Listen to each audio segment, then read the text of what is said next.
ବନ୍ଧୁଗଣ, ଗୁରୁ କୃପା କେବେ ଅଦୃଶ୍ୟ ହୁଏନି। ଆପଣ ଯଦି ଭରସା ରଖନ୍ତି ତେବେ ଆଜିର ଏହି ବିଷୟବସ୍ତୁର ପ୍ରାର୍ଥନାକୁ ଶୁଣନ୍ତୁ। ଆପଣଙ୍କ ମନରେ ସେହି ଦୃଢ଼ ବିଶ୍ୱାସ ପୁଣି ଜାଗ୍ରତ ହୋଇ ଉଠିବ।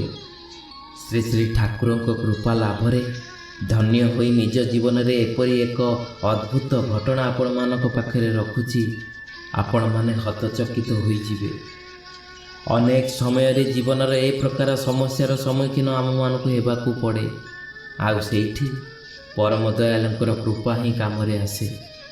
ତେବେ ଆସନ୍ତୁ ସମସ୍ତେ ମିଶି ଏକାଧାରରେ ସେହି ପ୍ରିୟ ପରମଙ୍କ ଆଶୀଷ ନେଇ ଆରମ୍ଭ କରିବା ଆଜିର ଏହି ଅମୃତ ଭରା ବିଷୟଟି। ପରମ ପ୍ରେମମୟ ପରମ ଦୟାଲ ଶ୍ରୀ ଶ୍ରୀ ଠାକୁର ମୋର, ପରମ ଆରାଧ୍ୟା ଜଗଜ୍ଜନନୀ ଶ୍ରୀ ଶ୍ରୀ ବଡ଼ମା ମୋର, ପରମ ପୂଜ୍ୟ ପାଦ ଶ୍ରୀ ଶ୍ରୀ ବଡ଼ଦା ମୋର, ପୂଜ୍ୟ ପାଦ ଆଚାର୍ଯ୍ୟ ଦେବ ମୋର ସଭିଙ୍କର ଆତୁଳ ଶ୍ରୀଚରଣରେ କୋଟି କୋଟି ଅନନ୍ତ କୋଟି ପ୍ରଣାମ ନିବେଦନ କରେ ଓ ମୋର ଏହି ଭିଡ଼ିଓ ଦେଖୁଥିବା ସମସ୍ତ ଇଷ୍ଟପ୍ରାଣ ଗୁରୁଭ୍ରାତା ଭକ୍ତିମୟୀ ମା'ମାନଙ୍କୁ ଅନ୍ତରରୁ ଶ୍ରଦ୍ଧା ପ୍ରୀତି ଆନନ୍ଦିତ ଜୟଗୁରୁ ଭଲ ପାଇବା ଓ ପ୍ରଣାମ ନିବେଦନ କରେ। ବନ୍ଧୁଗଣ, ଆଜିର ଏହି ବିଷୟବସ୍ତୁଟିକୁ ଲାଇକ୍ଟିଏ କରନ୍ତୁ, କମେଣ୍ଟସରେ ଜୟଗୁରୁ ଲେଖନ୍ତୁ, ଆଉ ସବୁଦିନେ ଆତ୍ମିକ କଥା ଶୁଣିବା ପାଇଁ ଆମର ଏହି ଚ୍ୟାନେଲ ଜୟଗୁରୁ ପ୍ରାର୍ଥନାକୁ ସବସ୍କ୍ରାଇବ୍ କରି ରଖନ୍ତୁ। ପାଖରେ ଥିବା ବେଲ୍ ଘଣ୍ଟିର ଅଲ୍ ବଟନକୁ ଦବାନ୍ତୁ। ତେବେ ଆସନ୍ତୁ ଆଜିର ଏହି ହୃଦୟସ୍ପର୍ଶୀ ବିଷୟବସ୍ତୁକୁ ଯିବା। ବନ୍ଧୁଗଣ, ଆଜିର ଏହି ପରମ ଦୟାଳଙ୍କର ଦିବ୍ୟ ଅନୁଭୂତି ଆମ ପାଖରେ ଶୁଣିବାର ସୁଯୋଗ ଦିଅନ୍ତି ଶ୍ରୀ ଚନ୍ଦ୍ରନାଥ ବୈଦ୍ୟ। ଶ୍ରୀ ଠାକୁର ଯେତେବେଳେ ପାବନାରେ ଥିଲେ ସେତେବେଳର ଏହି ସୁନ୍ଦର ଘଟଣାଟି ନିଶ୍ଚୟ ଆଜି ବି ଆମମାନଙ୍କର ହୃଦୟକୁ ବିଦୁରିତ କରି ତୋଳିବ। ଆମ ମନ ଭିତରରେ ଯେତେ କଷ୍ଟ ବେଦନା ସବୁ ଦୂରେଇ ଯିବ। ସେ କୁହନ୍ତି ଯେ ଆଜିକୁ ଅନେକ ଦିନର କଥା, ସେତେବେଳେ ମୋର ବିବାହିତ ଜୀବନର 12 ବର୍ଷ ଅତୀତ ହୋଇଛି। ବିବାହ ସମୟରେ ମୋର ସ୍ତ୍ରୀର ବୟସ ଥିଲା ମାତ୍ର 14 ବର୍ଷ। ଦୀର୍ଘ 12 ବର୍ଷ ମଧ୍ୟରେ କୌଣସି ସନ୍ତାନ ଆଦି ନ ହେବାରୁ ଆମେ ସ୍ୱାମୀ ସ୍ତ୍ରୀ ଉଭୟ ହିଁ, ଆମର ଆତ୍ମୀୟ ସ୍ୱଜନ ସମସ୍ତେ ହିଁ ଆମର ସନ୍ତାନ ସମ୍ଭାବନା ସମ୍ବନ୍ଧରେ ସମ୍ପୂର୍ଣ୍ଣ ନିରାଶ ହୋଇଯାଇଥିଲେ। ସେତେବେଳେ ମୋର କର୍ମସ୍ଥଳ ଥାଏ ବର୍ମାରେ। ସେଠୁ ଛୁଟି ନେଇ ମୁଁ ଘରକୁ ଆସିଥାଏ। ଆଉ ଛୁଟି ଶେଷ ହୋଇ ଆସିବାରୁ ପୁଣି ଥରେ କର୍ମସ୍ଥଳକୁ ଫେରିଯିବା ପୂର୍ବରୁ ମନେ ମନେ ଚିନ୍ତା କଲି ଶ୍ରୀ ଶ୍ରୀ ଠାକୁରଙ୍କ ଶ୍ରୀଚରଣ ଦର୍ଶନ ମାନସରେ ଆମେ ଯାଇ ଆଶ୍ରମକୁ ବୁଲି ଆସୁ। ହଉ, ଏହି ଅଭିଳାଷ ନେଇ ଶ୍ରୀ ଶ୍ରୀ ଠାକୁରଙ୍କ ଶ୍ରୀଚରଣ ଦର୍ଶନ ମାନସରେ ଆମେ ସ୍ୱାମୀ ସ୍ତ୍ରୀ ଉଭୟେ ପାବନା ଆଶ୍ରମକୁ ଗଲୁ। କହିବା ବାହୁଲ୍ୟ ଯେ ସନ୍ତାନ ନ ହେବାରୁ ମୋର ସ୍ତ୍ରୀର ମନ କଷ୍ଟର ଅନ୍ତ ନଥିଲା। ଆଉ ସର୍ବଦା ହିଁ ଶ୍ରୀ ଶ୍ରୀ ଠାକୁରଙ୍କ ନିକଟରୁ ବିଦାୟ ନେଇ ଆସିବାର ସେଦିନ ଶ୍ରୀ ଶ୍ରୀ ଠାକୁର ମୋର ସ୍ତ୍ରୀର ବିମର୍ଷ ଭାବ ଲକ୍ଷ୍ୟ କରି କହିଲେ, କି ମା, ତୁ କିଛି କହିବୁ ନା କ'ଣ? କିନ୍ତୁ ସ୍ତ୍ରୀ ସ୍ୱଭାବ ସୁଲଭ ଲଜ୍ଜାବଶତଃ ସେ କିଛି ହିଁ କହିପାରିଲାନି। ମୁଁ ସେତେବେଳେ ହାତ ଯୋଡ଼ି ମୋର ସ୍ତ୍ରୀର ମନୋଭାବ ଅନୁମାନ କରି କହିଲି, ଠାକୁର, ତାର ସନ୍ତାନ ଆଦି ନ ହେବାରୁ ସେ ମନେ ମନେ ଖୁବ୍ କଷ୍ଟ ଅନୁଭବ କରେ। ତେଣୁ ପ୍ରାୟ ହିଁ ସର୍ବଦା ହିଁ ବିମର୍ଷ ରହେ।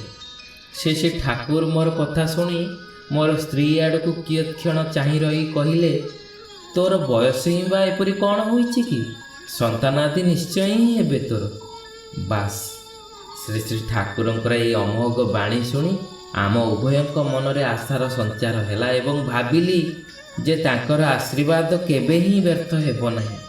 ତାଙ୍କର ଏହି ଆଶୀର୍ବାଦ ଲାଭ କରିବାର ଠିକ୍ 1 ବର୍ଷ ପରେ ଆଜ୍ଞା, ପ୍ରଥମେ ଗୋଟେ କନ୍ୟା ସନ୍ତାନ, ତାପରେ ଗୋଟେ ପୁତ୍ର ଏବଂ ତାପରେ ଗୋଟେ କନ୍ୟା ସନ୍ତାନ ତଳକୁ ତଳ ଜନ୍ମଗ୍ରହଣ କରନ୍ତି।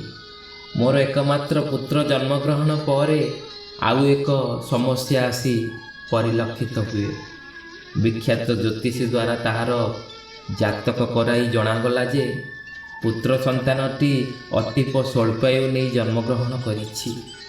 ଶ୍ରୀ ଠାକୁରଙ୍କ ଶ୍ରୀଚରଣରେ ଏହି କଥା ନିବେଦନ କରିବାରୁ ସେ କହିଲେ, ତାର ସିଂହ ରାଶି ତ, ତାର ସବୁ ଭଲ ହିଁ ହେବ। ସ୍ୱଳ୍ପାୟୁରେ କିଛି ହିଁ ଯାଏ ଆସେ ନା। ଶ୍ରୀ ଶ୍ରୀ ଠାକୁରଙ୍କର ଏହି ଅଭୟ ବାଣୀରେ ଅନେକଟା ଆଶ୍ୱସ୍ତ ହେଲି। ଗଭୀର ନିରାଶା ମଧ୍ୟରେ ଆଶାର ଆଲୋକ ଯେପରି ଦେଖିବାକୁ ପାଇଲି। ମନେ ମନେ ଭାବିଲି, ଆମର ସନ୍ତାନଦି ହେବାର କୌଣସି ସମ୍ଭାବନା ହିଁ ନଥିଲା। ଏକମାତ୍ର ତାଙ୍କରି ଆଶୀର୍ବାଦରୁ ହିଁ ତ ଏହି ସନ୍ତାନ ଜନ୍ମଗ୍ରହଣ କରିଛି। ଆଉ ସିଏ ହିଁ ଯେତେବେଳେ ପୁଣି ଆଶୀର୍ବାଦ ଦେଇଛନ୍ତି, ଅଭୟ ଦେଇଛନ୍ତି, ସେତେବେଳେ ଭୟାନକ ରିଷ୍ଟ ଥିଲେ ବି ହିଁ ତାଙ୍କ କୃପାରୁ ଏ ସନ୍ତାନ ଦୀର୍ଘଜୀବୀ ହେବ ନିଶ୍ଚୟ। ପୁତ୍ର ସନ୍ତାନଟିର ବୟସ ସେତେବେଳେ ସଦ୍ୟ ମାତ୍ର 5 ମାସ ହୋଇଛି।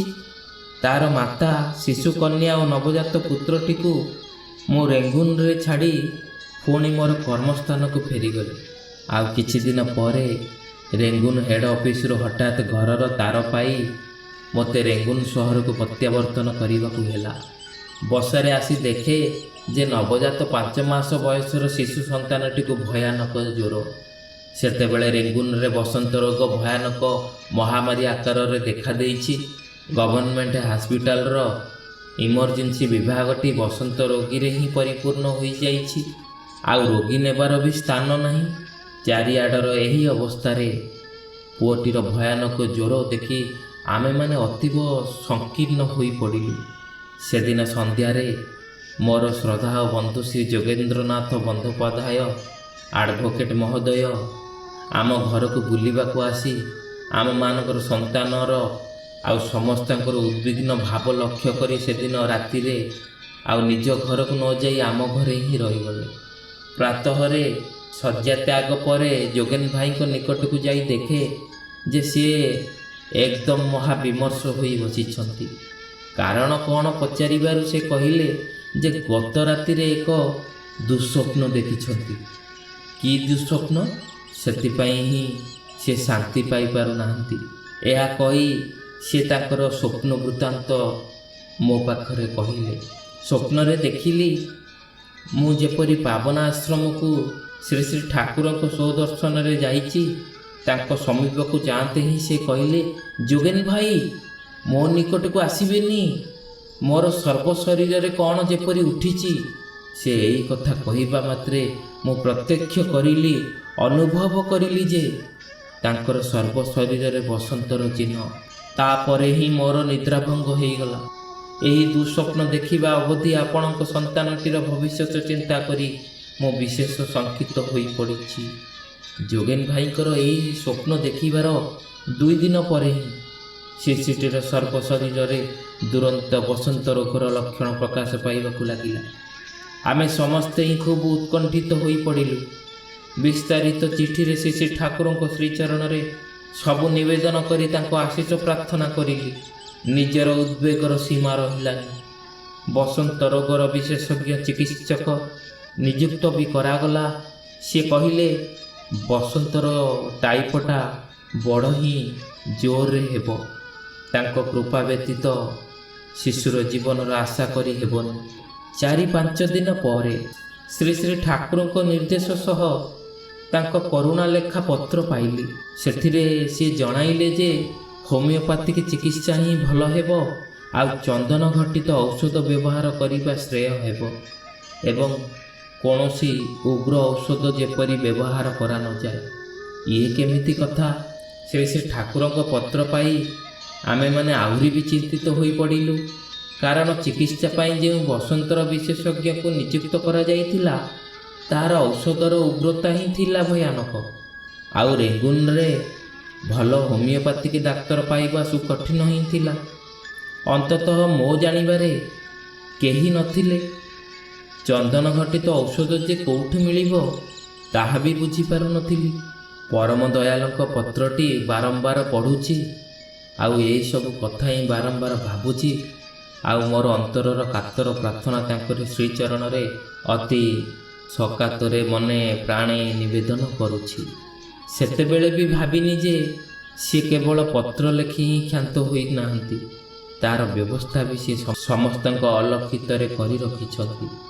ଯେତେବେଳେ ଠିକ୍ ଏହିପରି ଚିନ୍ତା କରିଛି ଓ ଅତୀବ ସକରୁଣ ଭାବେ ତାଙ୍କ ଚରଣରେ ପ୍ରାର୍ଥନା ଜଣାଇଛି, ସେତେବେଳେ ହଠାତ୍ ହିଁ ଦେଖେ ଯେ ମୋର ଜଣେ ହୋମିଓପାଥିକ ଡାକ୍ତର ବନ୍ଧୁ ମୋ ଘର ସମ୍ମୁଖର ରାସ୍ତା ଦେଇ ଯାଉଛନ୍ତି।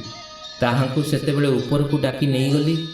କଥା ପ୍ରସଙ୍ଗରେ ତାହା ନିକଟରୁ ଜାଣିଲି ଯେ ସ୍ଥାନୀୟ ଅନେକ ଲୋକ ଦେଶୀ ଔଷଧପତ୍ରରେ ବସନ୍ତର ଚିକିତ୍ସା କରନ୍ତି, କିନ୍ତୁ ସିଏ କୌଣସି ସୁପ୍ରତିଷ୍ଠିତ ଲୋକଙ୍କ ସନ୍ଧାନ ଦେଇପାରିଲେନି। ତାପରେ ତାଙ୍କର ହିଁ ଉପଦେଶ ଭଳି ଖୋଜ ଖବର ନେଇ ଏପରି ଜଣେ ଲୋକଙ୍କ ସନ୍ଧାନ ପାଇ ତାଙ୍କୁ ଡକେଇ ପଠେଇଲି। ସିଏ ବି ଆସି ଶିଶୁଟିକୁ ନାନା ରୂପେ ପରୀକ୍ଷା ନିରୀକ୍ଷା କରି ତାହାର ସମ୍ପୂର୍ଣ୍ଣ ଚିକିତ୍ସାର ଭାର ନେବାକୁ ରାଜି ହେଲେ। କିନ୍ତୁ ମୁଁ ଆଧୁନିକ ଡାକ୍ତରୀ ବିଦ୍ୟାରେ ଅପାରଦର୍ଶୀ ଜଣେ ଦେଶୀୟ ଲୋକଙ୍କ ହାତରେ ତାର ଏକମାତ୍ର ଶିଶୁପୁତ୍ରର ସମ୍ପୂର୍ଣ୍ଣ ଚିକିତ୍ସାର ଭାର ଦେବାକୁ ଇତସ୍ତତଃ କରୁଛି। ଏମିତି ଦେଖି ସେ ନିଜେ ଅଗ୍ରଣୀ ହୋଇ କିଛିଟା ଔଷଧ ଶିଶୁଟିର ସର୍ବ ଶରୀରରେ ମୋର ଅନୁମତି ନ ନେଇ ମାଖିଦେଲେ। ଶିଶୁଟି ପ୍ରଥମେ ଖୁବ୍ ହିଁ ଅସ୍ୱସ୍ତି ବୋଧ କରୁଥିଲା, କିନ୍ତୁ ଅଳ୍ପ କ୍ଷଣ ପରେ ହିଁ ଦେଖାଗଲା ଯେ ସେ ଯେପରି ଖୁବ୍ ଆରାମ ବୋଧ କରୁଛି ଏବଂ ସେ ଧୀରେ ଧୀରେ ବେଶ୍ ଆରାମରେ ଶୋଇପଡ଼ିଲା। ବହୁଦିନ ପରେ ଶିଶୁଟିର ଏହି ସ୍ୱସ୍ତିର ଭାବ ଦେଖି ନିଜେ ଖୁବ୍ ଚିନ୍ତିତ ହେଲି। ଅନ୍ୟାନ୍ୟ ସତସଙ୍ଗୀ ଭାଇମାନଙ୍କ ସହ ଆଲୋଚନା କରି ଅବଶେଷରେ ଚିକିତ୍ସାର ଭାର ଏହି ଗାଉଁଲି ଦେଶୀୟ ଲୋକଟି ଉପରେ ହିଁ ଟେକିଦେଲି। ତାଙ୍କୁ ପଚାରି ବୁଝିଲି ଯେ ତାଙ୍କର ପ୍ରଦତ୍ତ ଏହି ଔଷଧ ପ୍ରସ୍ତୁତ କରିବାକୁ ରକ୍ତ ଚନ୍ଦନ, ଶ୍ୱେତ ଚନ୍ଦନ, ଛାଗଦୁଗ୍ଧ ପ୍ରଭୃତି ପ୍ରାୟ 28 ପ୍ରକାରର ଦେଶୀୟ ଜଡ଼ିବୁଟି ଦରକାର ପଡ଼େ। ଶ୍ରୀ ଶ୍ରୀ ଠାକୁର ଲେଖିଥିଲେ ଯେ ଚନ୍ଦନ ଘଟିତ ଔଷଧ ବ୍ୟବହାର ହିଁ ଭଲ ହେବ ଏବଂ ଏହି ଔଷଧରେ ଚନ୍ଦନ ଆଦି ରହିଛି ଜାଣି ଅନେକଟା ମନରେ ଆଶ୍ୱସ୍ତ ହେଲି। ଏହାର ଚିକିତ୍ସାରେ ଦେଖାଗଲା ଯେ ବସନ୍ତର ଯେଉଁ ଗୋଟି ଯେଉଁଠି ଯେଉଁ ଭାବେ ଥିଲା ତାହା ଆଉ ପରିବର୍ତ୍ତନ ହେଲା ନାହିଁ। ସେହି ଭାବରେ ହିଁ କ୍ରମଶଃ ଶୁଖିବାକୁ ଆରମ୍ଭ କରିଲା, କିନ୍ତୁ ଯେଉଁଗୁଡ଼ିକ ପୂର୍ବରୁ ହିଁ ପରିବର୍ତ୍ତିତ ଆକାରରେ ଥିଲା ସେଗୁଡ଼ିକ 4-5 ଦିନ ମଧ୍ୟରେ ହିଁ ପାଚିବାକୁ ଆରମ୍ଭ କରିଲା। ସେହି ଦେଶୀୟ ଚିକିତ୍ସକ ଜଣକ ଦିନେ ଉପରବେଳା ଆମମାନଙ୍କ ଉପରୋଧ ଅନୁରୋଧ ଉପେକ୍ଷା କରି ପାଚିଥିବା ଗୁଟିକା ଗୁଡ଼ିକୁ କଣ୍ଟା ଦେଇ ଫୁଟାଇ ଦେଲେ। ତାଙ୍କର ଯିବା ପରେ ସନ୍ଧ୍ୟା ଆଡ଼କୁ ହଠାତ୍ ଶିଶୁଟିର ଅବସ୍ଥାର ସମ୍ପୂର୍ଣ୍ଣ ପରିବର୍ତ୍ତନ ଦେଖାଦେଲା। ଅବସ୍ଥା ଅତ୍ୟନ୍ତ ଖରାପ ହୋଇ ଆସିଲା। ହାତ ପାଦରେ ଖେଞ୍ଚିବା ଆରମ୍ଭ ହେଲା, ଛାତିରେ କଫ ଦେଖାଦେଲା, ମୃତ୍ୟୁର ପୂର୍ବ ଲକ୍ଷଣ ସମୂହ ପ୍ରକାଶ ପାଇବାକୁ ଲାଗିଲା। ଆମେମାନେ ଭୀଷଣ ଚିନ୍ତାଗ୍ରସ୍ତ ଓ ଉଦ୍ବିଗ୍ନ ହୋଇ ପଡ଼ିଲୁ। ଅଭିଜ୍ଞ ଏଲୋପାଥିକ ଚିକିତ୍ସକ ଡାକ୍ତର ଘୋଷକୁ ଡକାଗଲା। ସେ ଆସି ରୋଗୀକୁ ଦେଖି ମତ ପ୍ରକାଶ କରି କହିଲେ ଯେ ଯେଉଁଭଳି ଅବସ୍ଥା ଦେଖୁଛି ସେଥିରେ ରୋଗୀ ଆଉ 2 ଘଣ୍ଟାରୁ ବେଶୀ ବଞ୍ଚିବ ନାହିଁ। ଘରେ ହୁଲସ୍ଥୁଲ ପଡ଼ିଗଲା। ମୁଁ ନିଜେ ଠାକୁର ଘରେ ପ୍ରବେଶ କରି ଶ୍ରୀ ଠାକୁରଙ୍କ ଫଟୋ ସମ୍ମୁଖସ୍ଥ ଆସନରେ ଉପବିଷ୍ଟ ହୋଇ କାତର ପ୍ରାର୍ଥନା ଜଣାଇବାକୁ ଲାଗିଲି। ଆଖିରୁ ଧାର ଧାର ବହି ଯାଉଥିଲା ଅଶ୍ରୁ। ମନେ ମନେ କହିଲି, ହେ ଠାକୁର, ଶିଶୁଟିର ଅଳ୍ପାୟୁର କଥା ଶୁଣି ତୁମେ ଯେ କହିଥିଲ ତାର ସବୁ ଭଲ ହିଁ ହେବ, ଅଳ୍ପାୟୁରେ କିଛି ଯାଏ ଆସେନା। ତୁମର କଥା କ'ଣ ମିଥ୍ୟା ହେବ? ଜ୍ୟୋତିଷୀଙ୍କ କଥା କ'ଣ ଠିକ୍ ହେବ? ତା ବି କ'ଣ କେବେ ବି ହୋଇପାରେ? ହେ ଠାକୁର, ତୁମେ ଦୟା କର, ବାଳକର ପ୍ରାଣ ରକ୍ଷା କର। ଏହି ଭାବେ ତାଙ୍କ ଶ୍ରୀଚରଣରେ ପ୍ରାର୍ଥନା ଜଣାଉ ଜଣାଉ କେତେବେଳେ ଯେ ଅଜ୍ଞାନ ହୋଇପଡ଼ିଲି ସେ ଖିଆଲ ବି ମୋର ନାହିଁ। ଏହିପରି ଅଜ୍ଞାନ ଅବସ୍ଥାରେ କେତେ କ୍ଷଣ ଥିଲି ତା ବି କହିପାରିବିନି। ସେହି ଅବସ୍ଥାରେ ଦେଖେ ଶ୍ରୀ ଠାକୁର ଧଳା ଚାଦର ଦେହରେ ଘୋଡ଼ି ହୋଇଛନ୍ତି, ପିନ୍ଧିଛନ୍ତି ଧଳା ଧୋତି, ପାଦରେ କଳା ଚଟି ଜୋତା। ବତାସରେ ଭରା ଅତି ବେଗରେ ଛୁଟି ଆସି ମୋର ଠାକୁର ଘରର କବାଟ ଭିତର ଦେଇ ପ୍ରବେଶ କରି ଶିଶୁଟିର ଶୟନ କକ୍ଷରେ ପ୍ରବେଶ କରତଃ ଗୋଟେ ପାଦ ଖଟତଳ ମେଜରେ ଓ ଅପର ପାଦଟି ଶିଶୁଟିର ମସ୍ତକ ସନ୍ନିକଟରେ ସ୍ଥାପନ କରି ବିରାଟ ମୂର୍ତ୍ତିରେ ଠିଆ ହୋଇ ମେଘଗର୍ଜନ ଧ୍ୱନିରେ କହିଲେ, ମୁଁ ଏଠାରେ ଠିଆ ହୋଇ ରହିଲି। କିଏ ଅଛି? କିଏ ୟାକୁ ନେଇପାରେ? ଦେଖେ କିଏ ୟାକୁ ନେଇପାରେ? ତାଙ୍କର ସେହି ଗର୍ଜନ ଧ୍ୱନିରେ ମୋର ଅଜ୍ଞାନ ଭାବ ତିରୋହିତ ହେଲା। ଚେତା ଫେରି ପାଇଲି। ତ୍ରସ୍ତ ପଦରେ ଶିଶୁଟିର ଶୟନ କକ୍ଷକୁ ପ୍ରବେଶ କରି ଦେଖେ ମୋର ପରମ ବନ୍ଧୁ ଶ୍ରୀ ମଣେନ୍ଦ୍ର ବସୁ ଶିଶୁଟିର ମଥାରେ ପୂର୍ବବତ ଉପବିଷ୍ଟ ଅଛନ୍ତି। ଅନ୍ୟାନ୍ୟ ସତସଙ୍ଗୀ ଭାଇମାନେ ବି ଅଛନ୍ତି ଆଖପାଖରେ। ଆବେଗ ଜଡ଼ିତ କଣ୍ଠରେ ମଣି ଭାଇଙ୍କୁ ପଚାରିଲି, ଖୋକନ କ'ଣ ଭଲ ଅଛି? ସେ ଉତ୍ତର ଦେଲେ, ଶୋଇଛି ବୋଲି ମନେ ହେଉଛି। ସନ୍ଦେହାକୁଳ ମନ ତାଙ୍କ କଥା ବିଶ୍ୱାସ କରିବାକୁ ଚାହିଁଲାନି। ଅତଏବ ବ୍ୟଗ୍ର ଭାବେ କହିଲି, ଦେଖନ୍ତୁ ଭାଇ, ଏହି ନିଦ୍ରା ଚିରନିଦ୍ରା ନୁହେଁ ତ? ସେ ଶିଶୁଟିର ନାଡ଼ା ପରୀକ୍ଷା କରି କହିଲେ, ନାଡ଼ୀର ଗତି ତ ଭଲ ମନେ ହେଉଛି। ସେତେବେଳେ ମୋର ସ୍ତ୍ରୀ ଅର୍ଦ୍ଧ ଅଜ୍ଞାନ ଅବସ୍ଥାରେ। ଅନ୍ୟାନ୍ୟ ସତସଙ୍ଗୀ ଭାଇମାନଙ୍କ ଅବସ୍ଥା ବି ତଦ୍ରୂପ। ସେମାନଙ୍କର ସମସ୍ତଙ୍କୁ ଡାକି ସେତେବେଳେ ଦୟାଳ ଶ୍ରୀ ଠାକୁରଙ୍କ ସାକ୍ଷାତ ଉପସ୍ଥିତି ଏବଂ ତାଙ୍କର ଅମୋଘ ଅଭୟବାଣୀର କଥା ଶୁଣାଇଲି ଏବଂ କହିଲି, ଶିଶୁଟି ତାଙ୍କ ଦୟାରୁ ନିଶ୍ଚୟ ହିଁ ବଞ୍ଚି ଉଠିବ। ଆପଣମାନେ ସେବା ଶୁଶ୍ରୂଷା ନିୟମିତ ଭାବେ ଚଲେଇ ଯାଆନ୍ତୁ। ରୋଗୀକୁ ପରୀକ୍ଷା କରି ଦେଖିବା ପାଇଁ ସେତେବେଳେ ହିଁ ଡାକ୍ତର ଘୋଷକୁ ଖବର ଦେଲି। ସେ ଆସି ଶିଶୁଟିର ଭଲ କରି ପରୀକ୍ଷା କରି କହିଲେ, ଚିନ୍ତାର କୌଣସି କାରଣ ନାହିଁ। ହଠାତ୍ ରୋଗୀର ହାର୍ଟ ଓ ଲଙ୍ଗସ ଖୁବ୍ ଏତେ ଭଲ ହୋଇଯାଇଛି, ଆଶ୍ଚର୍ଯ୍ୟ ବାହାରେ। ରୋଗୀର ଏହି ଅପ୍ରତ୍ୟାଶିତ ଆଶାତୀତ ପରିବର୍ତ୍ତନ ସମସ୍ତଙ୍କର ଆଉ ଆନନ୍ଦର ଅବଧି ରହିଲାନି। ପରଦିନ ପ୍ରାତଃରେ ଶିଶୁଟି ନାନା ବର୍ଣ୍ଣର ଅନେକ ଗୁଡ଼ିଏ ମଳତ୍ୟାଗ କରିଲା ଏବଂ ତାପରେ ହିଁ ମନେ ହେଲା ସେ ଯେପରି ସମ୍ପୂର୍ଣ୍ଣ ନିରୋଗ ହୋଇଛି ଏବଂ କୋଳରେ ଉଠି ବୁଲିବା ପାଇଁ ଚିତ୍କାର କରି କାନ୍ଦିବାକୁ ଲାଗିଛି। ଆମେମାନେ ବି ଲୁଗାରେ ଦୋଳି ତିଆରି କରି ତାକୁ ନେଇ ଏ ଘର ସେ ଘର ବୁଲାଇବାରେ ବ୍ୟବସ୍ଥା କରିଲୁ। କହିବା ବାହୁଲ୍ୟ, ଶ୍ରୀ ଠାକୁରଙ୍କ କୃପାରୁ ଏହିପରି ଅଲୌକିକ ଭାବେ ଶିଶୁଟିର ଜୀବନ ରକ୍ଷା ହେଲା ଏବଂ 3-4 ଦିନ ମଧ୍ୟରେ ସେ ସୁସ୍ଥ ହୋଇ ଉଠିଲା। ହଁ ବନ୍ଧୁଗଣ, ଏହି ହେଉଛି ପରମ ଦୟାଳ ପରମ ପ୍ରେମମୟ ଶ୍ରୀ ଠାକୁରଙ୍କର ଅହେତୁକ କରୁଣା ଅପାର କୃପା ଆମମାନଙ୍କ ପ୍ରତି। ଅନ୍ତରର ରାଜ୍ୟରେ ବସେଇ ତାଙ୍କୁ ବିନୟର କଣ୍ଠରେ ପ୍ରାର୍ଥନା କରି ଜଣାଅ, ସମସ୍ତ ବିପଦ ଆପଦରୁ ସେ ଉଦ୍ଧାର କରିବେ ନିଶ୍ଚୟ। ସେ ଯେ ଅନ୍ତର୍ଯ୍ୟାମୀ ପୁରୁଷ। ତେବେ ବନ୍ଧୁଗଣ, ଆଜିର ଏହି ସୁନ୍ଦର ବିଷୟବସ୍ତୁଟି ଆପଣମାନଙ୍କୁ ଭଲ ଲାଗିଥିଲେ ଆମକୁ ଲାଇକ୍ଟିଏ କରନ୍ତୁ, କମେଣ୍ଟସରେ ଜୟଗୁରୁ ଲେଖି ଜଣାନ୍ତୁ। ଏପର୍ଯ୍ୟନ୍ତ ଯଦି ଜୟଗୁରୁ ପ୍ରାର୍ଥନା ଚ୍ୟାନେଲକୁ ସବସ୍କ୍ରାଇବ୍ କରିନାହାନ୍ତି ତାହେଲେ ଶୀଘ୍ର ସବସ୍କ୍ରାଇବ୍ କରିଦିଅନ୍ତୁ। ପାଖରେ ଥିବା ବେଲ୍ ନୋଟିଫିକେସନର ଅଲ୍ ବଟନକୁ ପ୍ରେସ୍ କରନ୍ତୁ। ତେବେ ଆସନ୍ତୁ କାଲି ପୁଣି ଆଉ ଗୋଟିଏ ଏହିଭଳି ବିଷୟବସ୍ତୁଟିଏ ନେଇ ଆସିବୁ। ସେ ପର୍ଯ୍ୟନ୍ତ ରହିଲୁ। ଜୟ ଗୁରୁ। ବନ୍ଦେ ପୁରୁଷୋତ୍ତମମ୍।